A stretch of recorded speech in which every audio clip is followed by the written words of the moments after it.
Welcome to GS compass CSC YouTube channel. ये video part 2 है computer marathon का, जिसमें कि हम बचे हुए 50% सिलेबस कवर करने वाले हैं, जो कि स्टार्ट होता है operating system, social networking, e governance, digital finance tool, future skills and technological developments में, जिसमें हम पढ़ेंगे artificial intelligence, big data processing, deep learning, machine learning, internet of things and India's achievements in this field. मतलब कि इस video में हम पढ़ने वाले हैं 50% सिलेबस, जिससे कि बचे हुए क्वेश्चंस हमारे जो कि UP triple SC lower PCS mains examination में, आरओ में, या फिर पेट के एग्जाम्स में, या फिर किसी भी वनडे एग्जाम्स में क्वेश्चंस अगर आए तो उसको हम सॉल्व करने की स्थिति में हों। तो स्टार्ट करते हैं। Operating system. ऑपरेटिंग सिस्टम होता क्या है? ऑपरेटिंग सिस्टम एक सिस्टम सॉफ्टवेयर है जो कि एक इंटरफेस की तरह काम करता है। किसके बीच इंटरफेस की तरह काम करता है? तो यूजर के बीच में और कंप्यूटर हार्डवेयर के बीच में। मतलब कि ये ऑपरेटिंग सिस्टम यूजर और कंप्यूटर हार्डवेयर को कनेक्ट करता है, कनेक्ट का काम करता है कि भाई यूजर क्या चाहता है और उसको कैसे कनेक्ट किया जाए कंप्यूटर हार्डवेयर से। ये ऑपरेटिंग सिस्टम का काम होता है। और functions of operating system: process management, memory management, file management, device management, security, user interface and resource allocation. Resource allocation का मतलब होता है कि भाई एलोकेट करेगा CPU time, memory and other resources efficiently. अगर कंप्यूटर को अच्छे से काम करना है तो उसका ऑपरेटिंग सिस्टम अच्छे क्वालिटी का होना चाहिए, अच्छे से फंक्शन करना चाहिए। कई तरह के टाइप्स ऑफ ऑपरेटिंग सिस्टम है। बैच ऑपरेटिंग सिस्टम है, टाइम शेयरिंग ऑपरेटिंग सिस्टम है, मल्टी प्रोग्रामिंग ऑपरेटिंग सिस्टम है, मल्टीटास्किंग ऑपरेटिंग सिस्टम है। फिर बात करते हैं कंपोनेंट्स ऑफ ऑपरेटिंग सिस्टम। जो क्वेश्चन यहाँ से बन सकता है कि भाई what is the heart of operating system? Kernel is the heart of operating system. What are the components of operating system? Operating system के कंपोनेंट्स क्या क्या हैं? कर्नेल है, सेल है, डिवाइस ड्राइवर्स हैं एंड सिस्टम यूटिलिटी। ये चारों ही क्या है? Components of operating system. System utilities भी पार्ट ऑफ है ऑपरेटिंग सिस्टम का। पांचवा है कि जूम इन कर लेते हैं, टाइप्स ऑफ इंटरफेस। दो तरह का इंटरफेस होता है, एक कमांड लाइन इंटरफेस CLI और एक graphics user interface GUI। Command line interface क्या करता है कि इसमें यूजर कमांड टाइप करेगा और ये लेस सिस्टम रिसोर्स रिक्वायर करता है। ग्राफिकल यूजर इंटरफेस क्या है कि ये इंटरेक्ट करेगा यूजर से आइकन्स के थ्रू, मीन्यूज के थ्रू, विंडोज के थ्रू। एग्जाम्पल इसका क्या है? GUI का तो विंडोज है, मैक ऑपरेटिंग सिस्टम है। Now popular operating system. कौन कौन से ऑपरेटिंग सिस्टम जो बहुत ही पॉपुलर हैं और कहाँ यूज होते हैं, आइए जान लेते हैं। ये विंडोज का है, माइक्रोसॉफ्ट ने इसे डेवलप किया है। एंड्रॉयड को गूगल ने किया। और एक इंपॉर्टेंट बात क्या है कि एंड्रॉयड जो है ना एक open source Linux based operating system है। और लाइनक्स क्या है? लाइनक्स का डेवलपर जो है ना लाइनस है। और ये टाइप क्या है ना कि ओपन सोर्स टाइप है। ओपन सोर्स मतलब कि इसे कोई भी इंस्टॉल कर सकता है। फिर मैक ऑपरेटिंग सिस्टम एप्पल ने किया है। टाइप क्या है कि प्रोप्राइटरी। iOS एप्पल ने डेवलप किया है। एग्जांपल क्या है? IPhone, iPad. तो ये पूछ सकता है कि भाई विंडोज़ को किसने डेवलप किया? माइक्रोसॉफ्ट ने किया है। लाइनक्स है। लाइनक्स कैसा ऑपरेटिंग सिस्टम है? ओपन सोर्स ऑपरेटिंग सिस्टम है। एग्जाम्पल्स अगर हम देखें ना कि माइक्रोसॉफ्ट डॉस, MS डॉस क्या है? सिंगल यूजर है, सिंगल टास्किंग ऑपरेटिंग सिस्टम। अगर पूछ रहे कि MS डॉस के बारे में क्या सही है, वो सिंगल यूजर है, वो सिंगल टास्किंग ऑपरेटिंग सिस्टम है, तो दोनों सही है। लाइनक्स क्या होता है कि ओपन सोर्स ऑपरेटिंग सिस्टम होता है और वाइडली यूज्ड सर्वर में होता है। एंड्रॉयड मोबाइल ऑपरेटिंग सिस्टम है जो कि लाइनक्स कर्नेल मॉडल पे बेस्ड होता है। यूनिक्स जो है ना वो मल्टी यूजर और मल्टी टास्किंग ऑपरेटिंग सिस्टम है। और Mac operating system specially Apple के लिए डिजाइंड है, एप्पल वालों के लिए ये होता है। नाउ अगर हम बात करें कि कर्नेल और सेल के बीच का डिफरेंस जो होता है ना, कर्नेल को heart of the operating system कहा जाता है, ये core of the operating system है। सेल जो है ना वो इंटरफेस काम करता है किसके किसके बीच में? यूजर और कर्नेल के बीच में।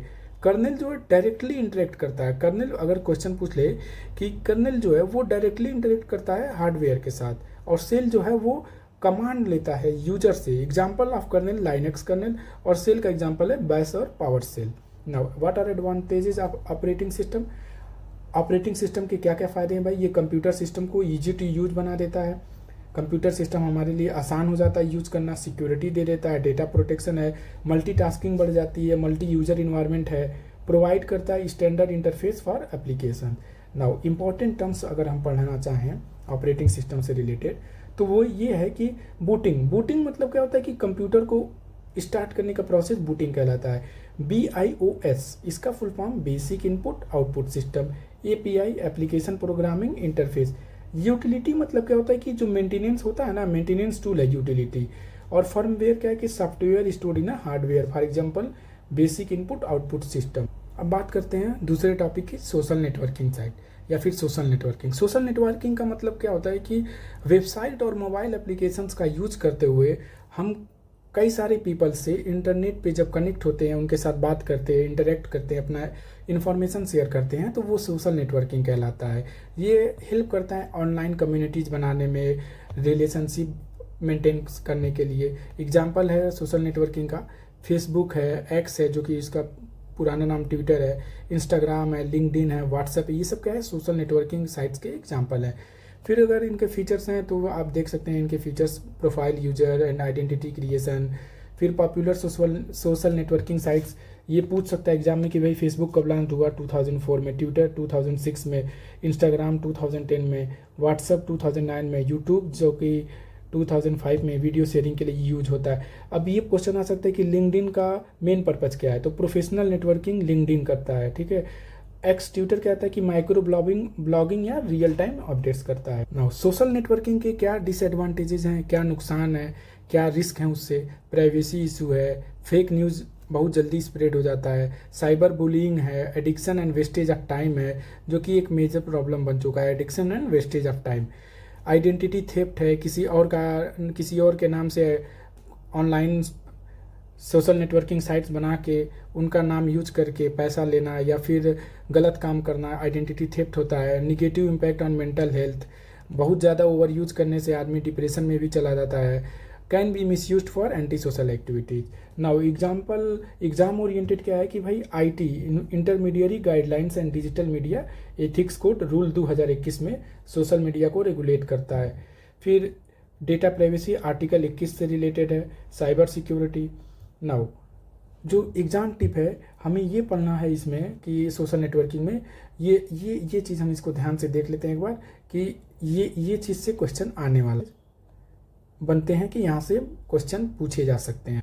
फिर ई गवर्नेंस इस समय बहुत ही ज़्यादा पॉपुलर कॉन्सेप्ट बन चुका है, क्योंकि गवर्नेंस के पहले ई लगने का मतलब है कि इलेक्ट्रॉनिक गवर्नेंस, मतलब इंटरनेट का यूज करके जो गवर्नेंस हो रहा है उसे ई गवर्नेंस कहते हैं। IT का यूज करके ई गवर्नेंस से क्या फ़ायदा होता है कि ये इफ़िशियंसी बढ़ जाती है, ट्रांसपेरेंसी बढ़ जाती है और अकाउंटेबिलिटी बढ़ जाती है। और एक इफ़िशियंसी मतलब क्या है कि, और ट्रांसपेरेंसी का मतलब क्या है कि जब चीज़ें डिजिटलाइज्ड हो जाती हैं तो उन डॉक्यूमेंट्स को डिलीट करना पॉसिबल नहीं होता है, जिससे कि जो भी डेटा आता है, जो भी स्टैटिस्टिक्स आते हैं वो क्लियर होते हैं, वो ट्रांसपेरेंट होते हैं, वो मिसमैच नहीं होते हैं। Pillars of e governance, G2C government to citizens, government to government to NGOs या non profit organisations, government to employ और government to business.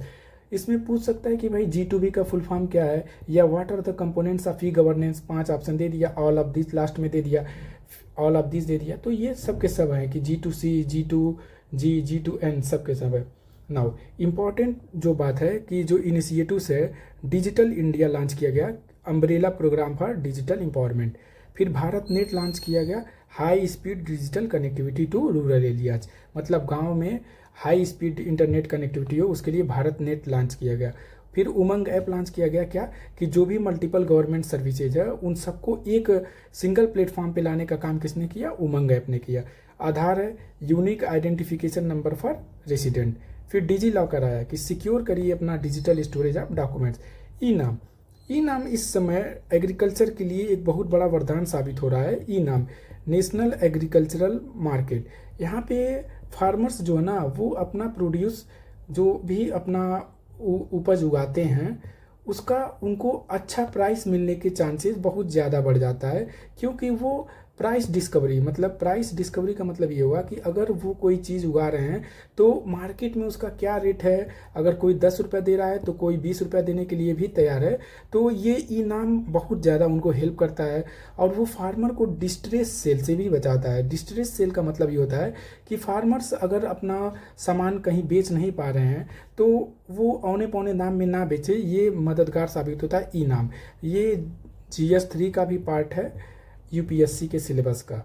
Now IRCTC पता है, online railway ticket booking, e courts, ICT enable judiciary services. E governance से क्या क्या फ़ायदे हो चुके हैं?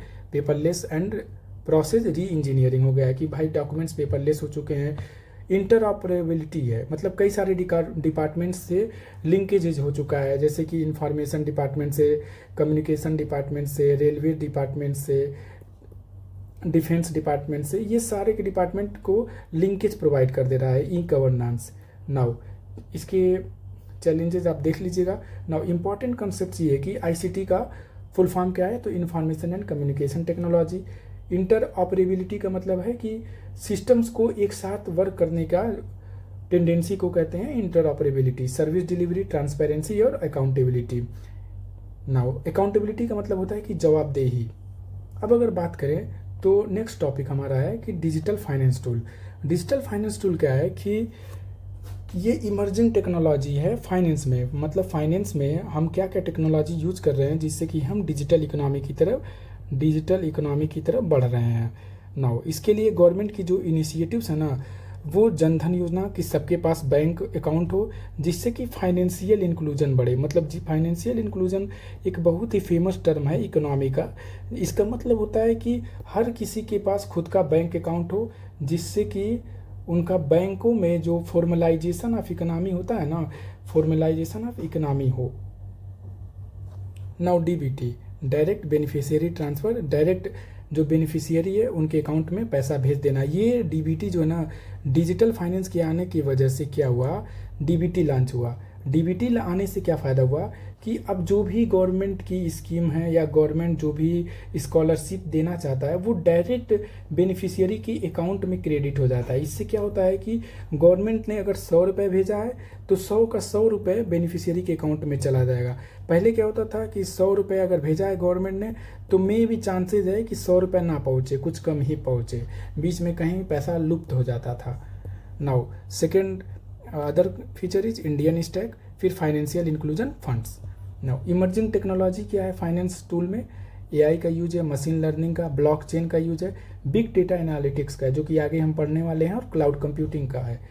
बायोमेट्रिक ऑथेंटिकेशन का भी है कि फिंगरप्रिंट का, फेस रिकॉग्निशन, आँख स्कैन, आइरिस स्कैन करके ये सिक्योरिटी बढ़ाता है। Now popular fintech applications. Popular fintech में देखा जाए अगर हम लोग फ़ोन पे, गूगल पे, पेटीएम, क्रेन, Groww, ET money, Upstox, Razorpay, BharatPe, Ind money, YONO SBI, MobiKwik, ये सब क्या है कि एप्लीकेशंस है जो कि डिजिटल फाइनेंस प्रोवाइड। अब डिजिटल फाइनेंस इकोसिस्टम होता कैसा है? कस्टमर्स या बिजनेस या सिटीजन्स हैं वो अपना बैंक अकाउंट जाके फाइनेंशियल इंस्टीट्यूशन, बैंक्स या NBFCs में खुलाएं। फिर फिनटेक कंपनीज ने उनको सर्विस प्रोवाइड की, फिर उनको टेक्नोलॉजी प्रोवाइडर्स ने टेक्नोलॉजी दिया, और इन सबको रेगुलेट कौन करता है? RBI बैंकों को रेगुलेट कर रहा है, बैंकिंग ट्रांजैक्शन को। सेबी किसको रेगुलेट कर रहा है? शेयर मार्केट को कर रहा है। NPCI जो है जितना भी डिजिटल पेमेंट हो रहा है उसको रेगुलेट कर रहा है। तो these are the digital finance ecosystem. कुछ रिसेंट डाटा अगर देखें हम तो UPI ट्रांजैक्शन ने 15 billion per month transaction cross कर लिया है। एक महीने में 15 बिलियन ट्रांजैक्शन 2024 की डेटा है। और इंडिया के पास largest real time payment system है। Increased adoption of BNPL, buy now pay later. मतलब क्या है कि बाय नाउ पे लेटर, अभी आप खरीद लीजिए बाद में पे कर दीजिए। EMI का कल्चर जो है वो इंक्रीज हुआ है। Now growth in digital insurance, digital insurance में ग्रोथ हुआ है, जैसे कि हेल्थ इंश्योरेंस हो गया, फिर उसके बाद मेडिकल इंश्योरेंस हो गया, लाइफ इंश्योरेंस हो गया, इन सब में ग्रोथ इंश्योरेंस इंक्रीज हुआ है। Open banking, fintech sectors. अगर कुछ टेक्निकल टर्म्स हम देखें जैसे कि digital payment tool. Digital payment tool क्या होता है? ये डायरेक्ट पेमेंट करने के काम आता है, जैसे UPI unified payment interface, Bhim, PhonePe, Google Pay, Paytm. और डिजिटल बैंकिंग प्लेटफॉर्म जो है ना वो डिजिटल पेमेंट टूल से अलग है, जैसे कि योनो एसबीआई, आई मोबाइल पे, कोटक, ये सब बैंक से रिलेटेड हैं। नाउ डिजिटल लेंडिंग प्लेटफॉर्म मतलब कि ये लोन देते हैं या इंस्टेंट क्रेडिट देंगे आपको आपकी ज़रूरत में। ये पेटीएम पोस्टपेड, अमेजन पे लेटर, नवी। नाउ इन्वेस्टमेंट प्लेटफॉर्म्स क्या है कि आप अपना पैसा कैसे इन्वेस्ट करेंगे, जैसे कि ईटीएफ। ईटीएफ का मतलब होता है एक्सचेंज ट्रेडेड फंड्स में आप कैसे इन्वेस्ट करेंगे। ये आपको शेयर मार्केट में इन्वेस्ट करने के लिए प्रोवाइड करते हैं। Grow, Zerodha, Upstox, economic times money, angel one हो गया, आईसीआईसीआई डायरेक्ट हो गया। ये सब आपको डीमैट अकाउंट ओपन करने के आपको पॉसिबिलिटीज़ देते हैं, जिससे कि आप अपना मनी जो है इन्वेस्ट करें शेयर मार्केट में। फिर उसके बाद popular digital payment system. Digital payment system कैसे इवाल्व हुआ, इसको यूपीआई कहते हैं, यूनिफाइड पेमेंट इंटरफेस कहते हैं। ये रियल टाइम पेमेंट सिस्टम है जो कि एनपीसीआई ने डेवलप किया है, national payment corporation of India ने किया है। 24/7 अवेलेबिलिटी, आप कभी भी पैसा ट्रांसफ़र कर सकते हैं। इंटर ऑपरेबल है, मतलब कई सारे बैंक्स को लिंक कर देता है, चाहे वो एसबीआई हो, चाहे वो पीएनबी हो, चाहे यूनियन बैंक ऑफ इंडिया हो, कोई भी बैंक हो, आप किसी भी बैंक से किसी भी बैंक अकाउंट में मनी ट्रांसफ़र कर सकते हैं। Now again digital banking services हो गई कि आप पेपरलेस हो गया है, NEFT, RTGS, IMPS, UPI. Questions कहाँ से बन सकते हैं, ये डायरेक्टली आपसे पूछ सकता है कि निफ्ट का फुल फॉर्म क्या है, national electronic fund transfer, RTGS real time gross settlement, IMPS immediate payment service, UPI unified payment interface, AEPS. AEPS मतलब क्या है कि आप जब आधार कार्ड से अपना पैसा जाके किसी भी जन सेवा केंद्र से निकालते हैं तो उसे बोलते हैं एईपीएस, आधार इनेबल्ड पेमेंट सिस्टम, अपना फिंगरप्रिंट लगा करके। नाउ डिजिटल वॉलेट, अगर अपना पैसा आप डिजिटल वॉलेट में रख रहे हैं, PhonePe, Paytm, Amazon Pay, other digital finance tool, POS, point of sale, जो कि मर्चेंट्स के द्वारा यूज होता है कार्ड पेमेंट को एक्सेप्ट करने के लिए। Quick response code, QR code, ये जो है ना एनएफसी, ये पीवाईक्यू है।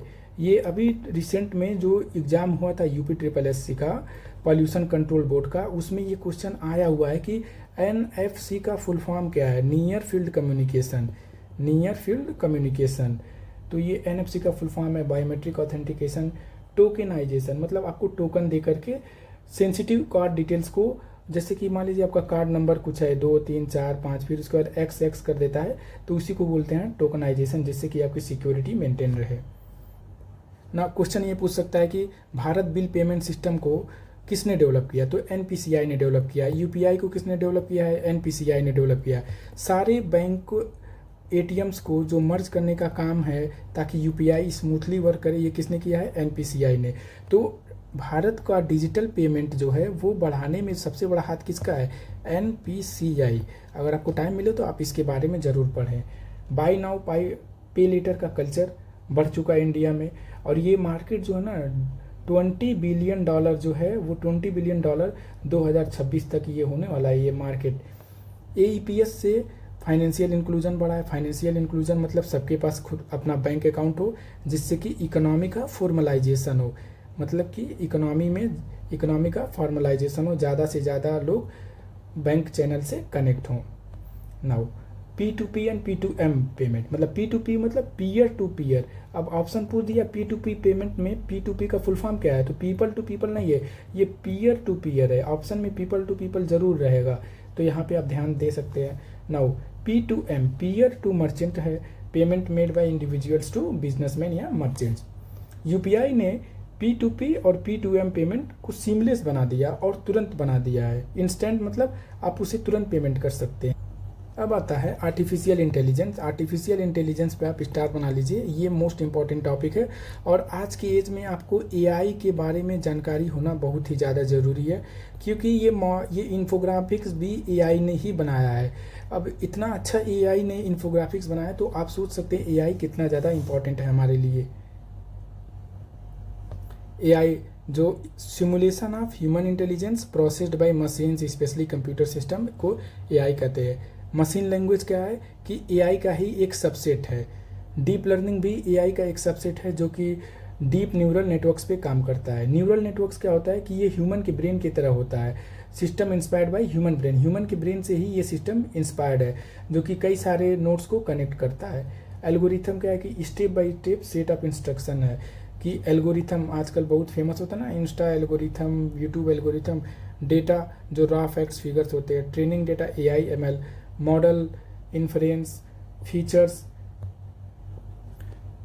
एआई की एप्लीकेशंस क्या है? वर्चुअल असिस्टेंट्स, हे सीरी मेरा गाना बजा दो, या फिर हे सीरी डू दिस डू दैट, ये किस पे वर्क करता है? ये एआई एप्लीकेशन है। गूगल असिस्टेंट, अब आपको देखना है कि सीरी को किसने डेवलप किया है, एलेक्सा को किसने डेवलप किया है, गूगल असिस्टेंट को किसने डेवलप किया है। सेल्फ ड्राइविंग कार्स, टेस्ला हो गई, ये ड्राइवरलेस कार है, एआई का ही यूज करते हैं। हेल्थ केयर में एआई का, डायग्नोस्टिक में, ड्रग डिस्कवरी में, मैंने ही खुद रिसर्च किया था जब, तो एआई का यूज करके, एआई मतलब रिसर्च के सेक्टर में एक बहुत बड़ा बून बन चुका है। बून मतलब कि वरदान बन चुका है। एजुकेशनल पर्सनलाइज्ड लर्निंग है। AI versus machine learning versus deep learning. AI, machine learning और डीप लर्निंग में क्या फ़र्क है? एआई जो है ना वो ब्रॉड कॉन्सेप्ट है, बहुत बड़ा कॉन्सेप्ट है, जिसमें कि smart assistant, self driving cars आते हैं। मशीन लर्निंग क्या है कि सबसेट ऑफ एआई है, जैसे कि ईमेल का स्पैम फिल्टर करना हो, कोई सिस्टम रिकमेंडेशन करना, वो मशीन लैंग्वेज का मशीन लर्निंग का पार्ट है। और डीप लर्निंग जो है ना वो न्यूरल नेटवर्क पे काम करता है।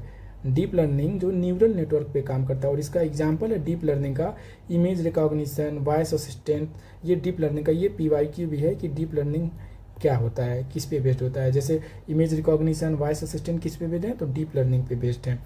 Common AI and machine learning algorithm पे। लीनियर रिग्रेशन जो कि कंटिन्यूअस वैल्यू को प्रेडिक्ट करेगा। लॉजिस्टिक रिग्रेशन क्लासिफिकेशन प्रॉब्लम्स को। डिसीजन ट्री, डिसीजंस लेने में ट्री जैसा स्ट्रक्चर बना देगा। के एन एन मतलब के nearest neighbour, classify based on neighbours. फिर सपोर्ट वेक्टर मशीन जो कि क्लासेस के बीच में बेस्ट बाउंड्री डिस्कवर करता है। के मीन्स क्लस्टरिंग, या फिर सिमिलर डेटा को ग्रुपिंग करने को ही क्लस्टरिंग कहते हैं।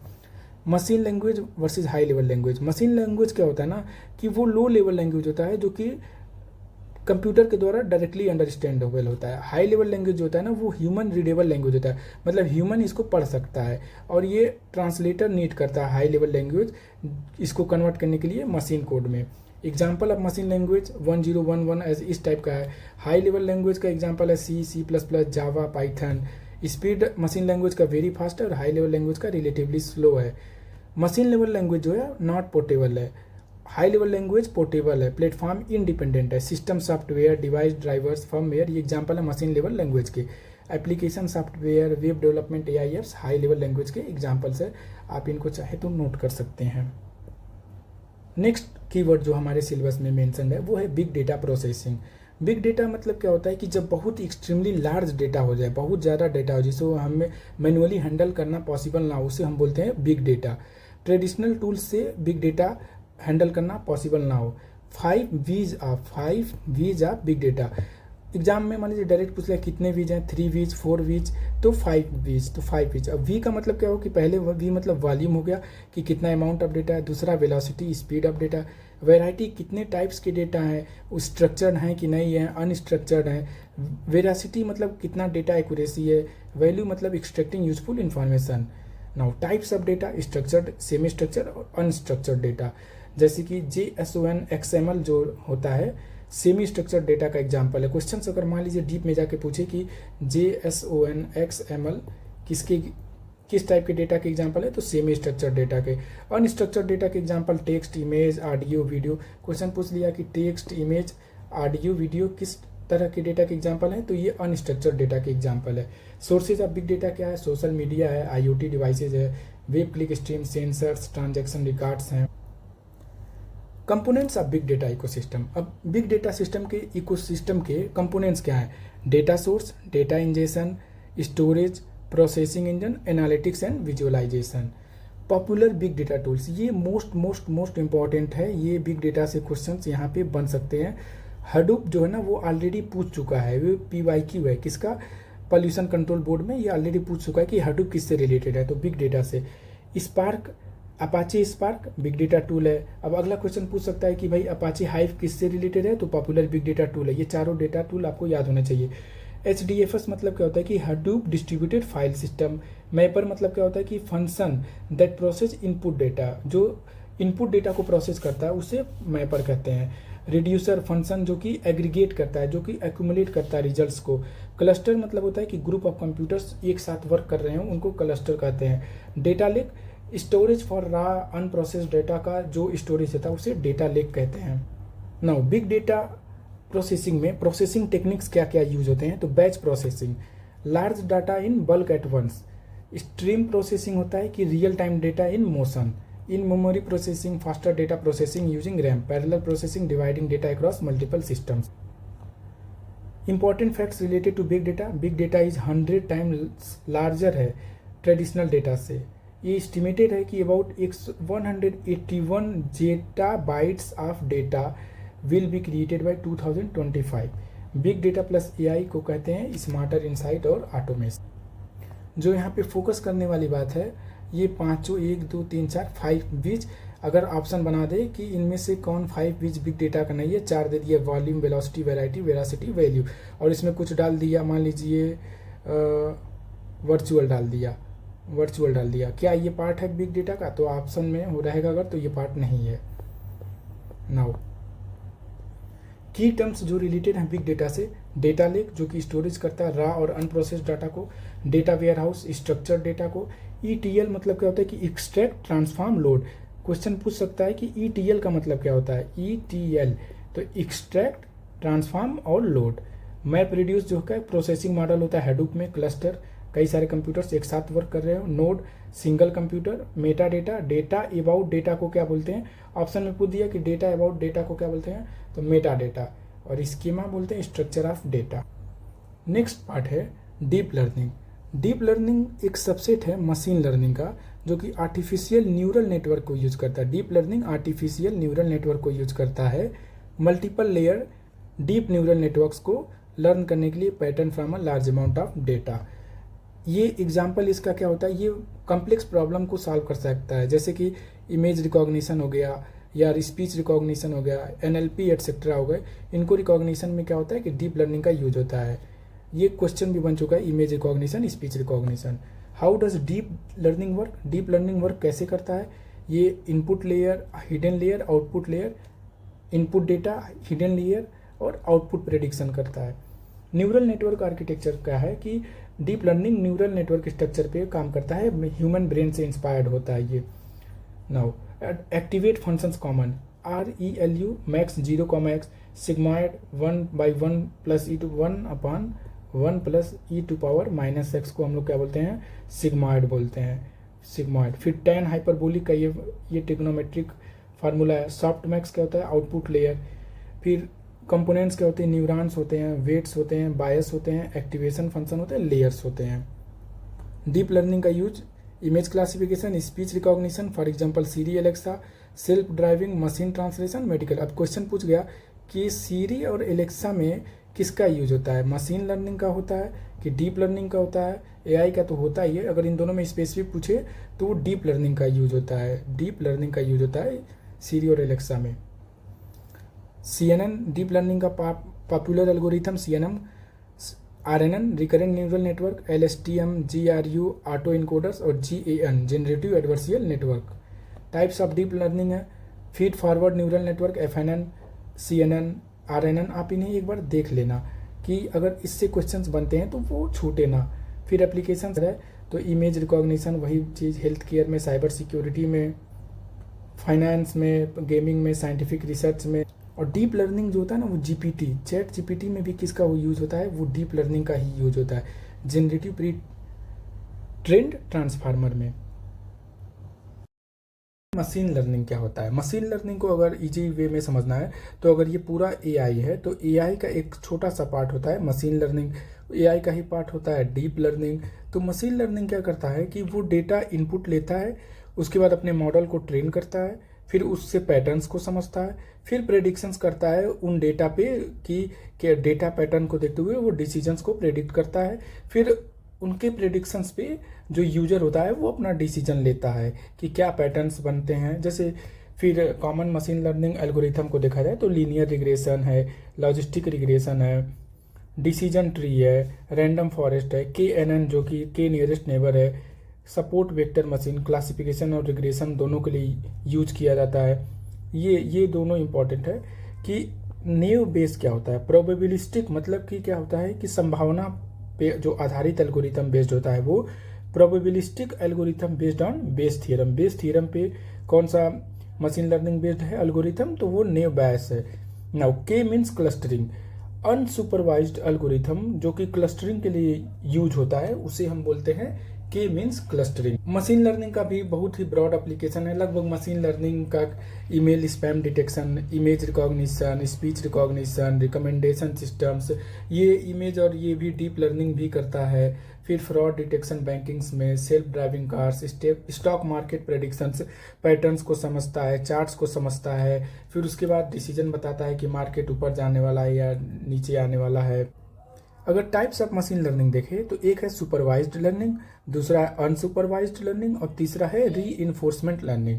सुपरवाइज्ड लर्निंग जो है ना वो अपने डेटा को मतलब मॉडल ऐसा है ये सुपरवाइज्ड लर्निंग कि अब लेबल्ड डेटा से ये ट्रेन करता है। अगर किसी डेटा को हमने लेबल कर दिया तो उसके अकॉर्डिंग ये ट्रेन करता है, इसीलिए इसका नाम बोला जाता है सुपरवाइज्ड, क्योंकि डेटा लेबलिंग होती है इसमें डेटा लेबलिंग होती है। नाउ अगर अनसुपरवाइज्ड लर्निंग देखा जाए तो अनलेबल्ड डेटा का यूज होता है। क्वेश्चन पूछ सकता है कि सुपरवाइज्ड लर्निंग में क्या कौन सा डेटा यूज होता है, लेबल्ड डेटा यूज होता है या फिर अनलेबल्ड डेटा होता है। तो सुपरवाइज्ड लर्निंग में लेबल्ड डेटा यूज होता है और अनसुपरवाइज्ड लर्निंग में अनलेबल्ड डेटा होता है। और रीइंफोर्समेंट लर्निंग में क्या होता है कि ये अपने इन्वायरमेंट से, आसपास के इन्वायरमेंट से इंटरेक्ट करके ये जो लर्निंग होता है इसको क्या कहते हैं, रीइंफोर्समेंट लर्निंग कहते हैं। तो टाइप्स ऑफ मशीन लर्निंग हमने समझ लिया। Examples of machine learning, Netflix क्या करता है कि हमें मूवीज रिकमेंड करता है। गूगल मैप हमें ट्रैफिक रिकमेंड करता है कि भाई आगे क्या ट्रैफिक है, जाम है, रोड क्लियर है। फेस अनलॉक स्मार्टफोन्स में क्या है, मशीन लर्निंग का ही एग्जाम्पल है। अमेजन हमें प्रोडक्ट कैसे सजेस्ट करता है, तो मशीन लर्निंग का ही यूज करके। तो ये एल्गोरिथम भी सेट करने में काम आता है।